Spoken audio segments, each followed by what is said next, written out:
Lexus IS250. We're going to be doing the rear brakes. First thing you're going to do is come up to your reservoir, located on your driver's side.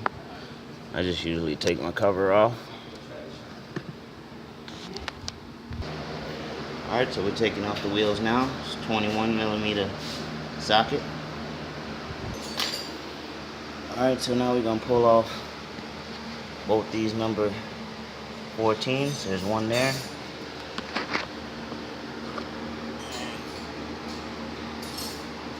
There's one on the back there. Right there. Pull them out. Alright, we removed our old brakes. We're going to compress our piston. Alright, new brake pads are installed. Reinstall both the number 14s, top and bottom. Cover back your reservoir on the driver's side. That's the IS250 rear brake pad replacement. Thanks for watching. Subscribe, comment, hit that like button. See you next time.